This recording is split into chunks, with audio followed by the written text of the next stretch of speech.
Hello, everyone, and welcome to Secure Insights, where we bring you real world conversations with cybersecurity leaders shaping how organizations think about risk, resilience, and security. I'm your host from Sennovate, and today's topic sits at the intersection of two major shifts like zero trust and artificial intelligence. So, as AI adoption accelerates, we are no longer just securing human users, we are dealing with machines, APIs, and autonomous agents. To help us unpack this, I'm joined by Mohini Soodan, a cybersecurity leader driving zero trust and global security initiatives at Teladoc Health and ex Microsoft. Hi, Mohini. Welcome to Secure Insights. Hi, Tasneem. Thank you for the beautiful introduction. And hi, everyone. My name is Mohini Soodan. I'm a security leader at Teladoc Health. I'm currently focusing on driving zero trust and identity led security strategies at scale. And I've worked closely with executive leadership and global teams. And as Tasneem mentioned, I think zero trust is currently a security framework which is built on principle of never trust, always verify. And in this age of AI, this model closely aligns with how artificial intelligence operate, continuously analyzing data and validating identities. So I think this is a very interesting topic, and I'm looking forward to evolve more on that. Zero trust in the age of AI, because right now, honestly, we already moving beyond humans. We have APIs, service accounts, and agents. So I want to deep dive, and thank you, Sennovate, for this opportunity. It's great to be part of this conversation on such an important and hot topic today, zero trust. Thank you so much. It's great to have you here, Mohini. Mohini, you've been deeply involved in driving zero trust initiatives at scale. So, to start us off, what drew you into cybersecurity and how did zero trust become such a central part of your work? So honestly, I think my whole experience has been around security. So I started my career with security companies where I was always interested how I can help the core of security, which is your policy engine. And I think my whole experience has been around adaptive controls to robust identity, how you mature identity, how you mature your whole cloud posture. So with that experience, I think I kind of realized how zero trust is important. As I mentioned already, that zero trust is not just an ideology, but it's a framework which is continuously evolving. And I think with my expertise and the projects I've worked in, my previous roles and current role has given me an opportunity to grow my knowledge and tools around zero trust and how we are evolving around humans versus machines. So back in the days, we only had one single ID, or multi-factor authentication never existed. So we just had one single username and password, and that's how bad actors started taking advantage of that. So I think the whole experience, I've seen the whole how cloud has evolved, but at the same time with artificial intelligence, we have a big gap of security challenges which has to be we can help that with zero trust framework. So I want to elaborate that a little bit both more with some examples later. Absolutely. I think that's a great foundation, especially how your journey aligns with how security itself has evolved. So let's Yeah, start. so I've also done one thing I wanted to mention. So I have done my own research in cybersecurity with the University of Harvard, where we actually had an assignment where we were, doing research on real time security challenges, and that has given us exposure that we are already moved beyond humans. So today, the bigger risk is actually machines, as I said, AI agents. So most of the companies are leveraging AI, but they don't even realize how we have to have a security, a zero trust layer on top of that. Hmm. Oh, yeah. So, adding to on it, so let's start with the shift we are seeing right now. Like Yeah. when we talk about zero trust today, are we still designing for humans or has the real risk shifted to machines and AI agents? So honestly, as I said, we already moved beyond humans. So, back in the days, we had only, a workforce working for a company. But currently, the bigger risk is actually the machines, the API, the service accounts. Example, most of the companies, they don't even realize how many identities they have, from Microsoft perspective and also from Teladoc perspective. I would say identity is the control plane where everything has to be verified. We always want to assume that there is a breach, and we never trust any device device, user, or an identity. Example, back in the days, if I was the admin, I can make any changes and, get away with any kind of access I have. But I think with, the ideology of zero trust, it's not just who you are anymore, it's what you are and what you're doing, what kind of access you have. So that makes a real difference, that you're always proactively thinking as a, that attack is happening within your ecosystem, and you have done things like threat hunting, threat modeling, which is already, evaluating your whole end-to-end framework and see if there is a bigger gap. We always, and machines is a best example where AI is taking over. We have all these different machines, doing tasks which is at a level which humans can never do. The speed and the AI is moving really fast, but the enterprise security is still catching up. So we want to talk about continuous access evaluation, and we just don't access once, but we keep checking it on different layers of your ecosystem. Right. That's a really interesting shift, actually, because as security models have traditionally been human centric only, but Right. AI actually is moving incredibly fast. So, Yeah, so I'd say not for, moving fast enough. AI is like at a startup speed, and we are still at a enterprise level. true. Yeah. So, is Zero Trust actually keeping pace with how fast AI is expanding the attack surface? So honestly, I'll say not fast enough. AI is moving really fast, as I mentioned, but enterprise security and Microsoft and Teladoc already, they talk about continuous access evaluation. So we have programs built up for our customers, enterprise users, where we want to always emphasize that you just don't leave that I've done all my security, all my policies are secured. So we want to understand your real time signals. We want to understand that you're maturing and you're continuously evaluating, you're continuously doing assessments. Layman example, instead of checking ID once at a door, imagine you have security cameras constantly watching your behavior and reacting instantly if there is a something looks wrong. So I would say one more example, like zero trust would enforce requiring users and devices to authenticate every time. Mm. So, like that also raises an important point, I think, around visibility and control. We are now Yeah. seeing an explosion of non-human identities, right? Yeah. So, are organizations underestimating the risk from APIs, service accounts, and AI agents? Mhm. Yes, so this is a one of, I think right now I'm running a project within Teladoc. So I think in identity, I would say the non-human identity risk, this is one of the biggest blind spots, because organizations currently do not know how many service accounts they have and how many APIs they have, and they're running in the back end, and the kind of access they have, it's like having an invisible employee in a company who has admin access and with the speed of AI. So I would say if you have zero trust, as a top layer for your security model, we would already assume that there is no one inside or outside in an organization should not be automatically trusted.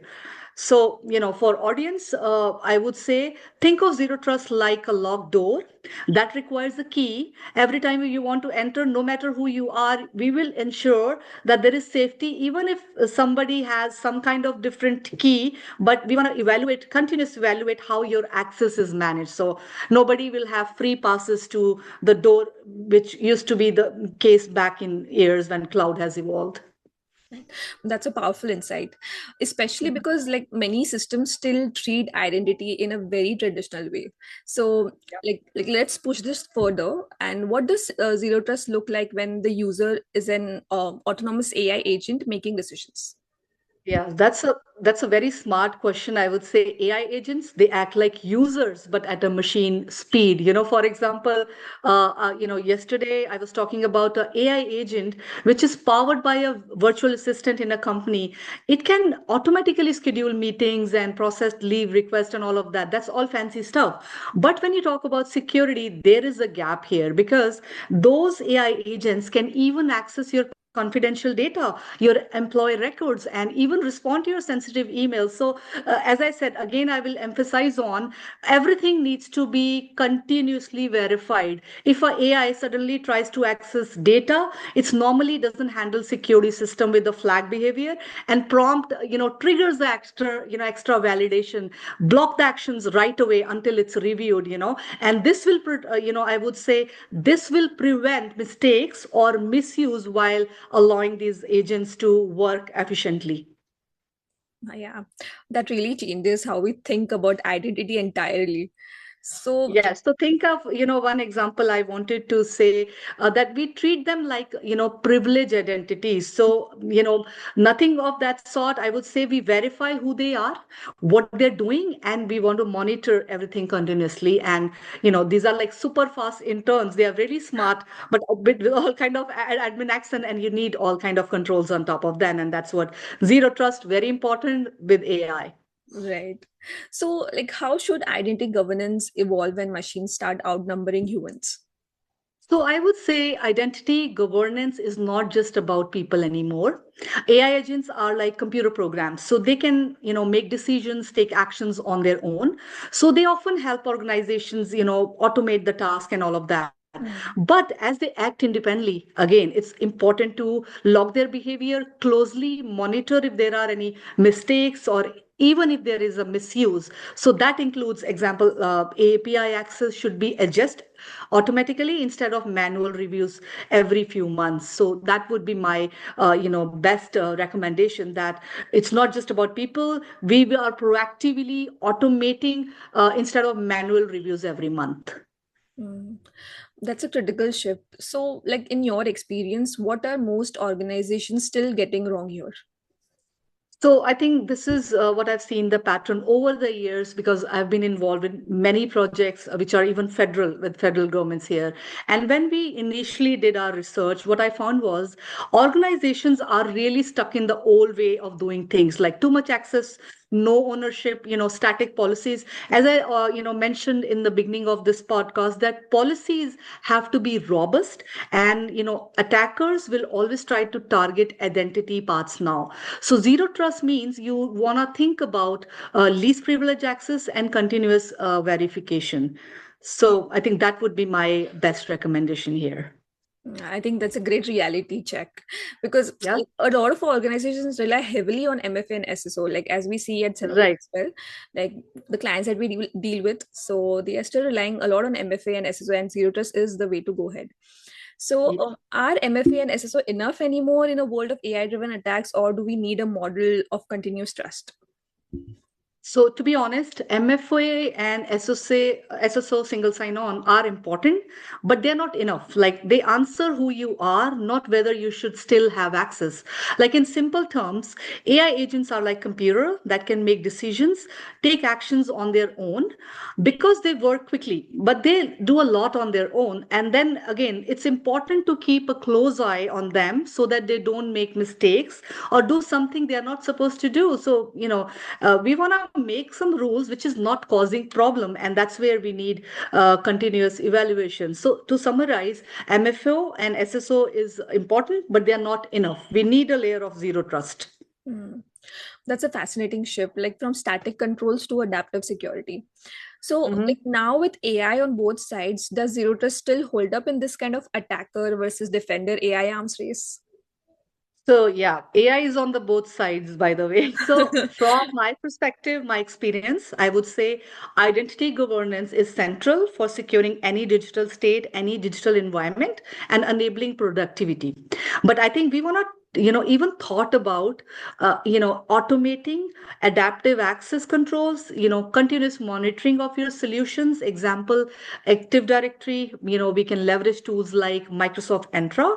So these tools will really help organization enforce these different security measures like least privilege access, manage privilege identities, which include your AI agents. So AI agents are a big part of whatever you do in your day-to-day life, because it's integrated in your ecosystem, right? So I would say companies should streamline their identity management by reducing risk and maintaining a for a standard of security, which is attackers can use it, but defenders do it too. So zero trust works because it assumes breach. So I've seen use cases. I'll give you an example here. So one of our organizations, they wanted to know what gaps I have and how I think I'm mature. I think I'm 100% fine, but I think we have to think like an attacker because attackers use these tricks all the time. So we want to make sure we are assuming breach and we are verifying it and we are never trusting any identity user because AI is on the both sides. Even if you're using a solution, if you're a customer, if you're using a tool, so we have to think in a very broader, directions, different directions. Right. That makes sense actually, especially with how fast threats are evolving. So, how do you like design zero trust controls for threats that evolve in real time using AI? So I think speed is critical. Like for example, like imagine AI agent that automatically sorts incoming emails. So I think if you have your zero trust layer on top, it'll flag any thing which is seeming suspicious, and this will help employees focus on important messages while reducing the risk of phishing attacks. So I think we need the top of mind things I would emphasize today is you need identity, you need device, and you need behavior signals in the real time with an automated response. So I think there is a lot of proactive thinking we want to have here. Mm. I think that brings us to modern architectures now. Like most organizations today are SaaS first and API driven. So, in that world, where does zero trust actually start and end? So I think I mentioned that already, but I'll answer that for you. Zero trust starts with identity, but it extends everywhere. So right now, my role here with Teladoc, I'm actually driving a very important initiative which starts with identity. You're trying to align zero trust as a top layer, a framework with identity initiatives, and then you move on to APIs. Then you move on to your devices. You move on to your endpoint, DevOps. It's like your whole ecosystem needs zero trust. But if I want to know where to start, I think it has to start from the identity. Right. So, how do you enforce zero trust across third party integrations and supply chains without slowing down the business? So I would say you cannot control any third party, but what you can control is you can control their access. So as I said, whoever, whether it's an identity or a user, we want to always verify them and also what context they have, what kind of privileges that they have, and we can, we can have some kind of control when they try to access your ecosystem. Right. I think that's incredibly valuable. So let's bring this all together. And if like you were building a zero trust architecture from scratch today, like for humans, machines, and AI, what would you do differently? I think I would start with the assessment first because I have done many projects with zero trust in my career. So I think one advice I have here is go identity first because when you evaluate any ecosystem, I think identity has to be your priority. There should be not any standing privileges. Treat machine identities as your higher risk and build for continuous trust, And once you mature a system, is it's about making smarter, real time decisions about every identity every time. That's great. Thank you for such valuable insights, Mohini. I think this has been an incredibly insightful conversation. You've really highlighted how Zero Trust is no longer just a framework, but it's something that needs to evolve alongside AI, automation, and machine identities. And I would like to say, thank you, Sennovate, for having me. It's been a pleasure. As a closing note, I want to mention again, in an era defined by rapid technology, specifically AI, we want to safeguard not just the innovation, but also the trust.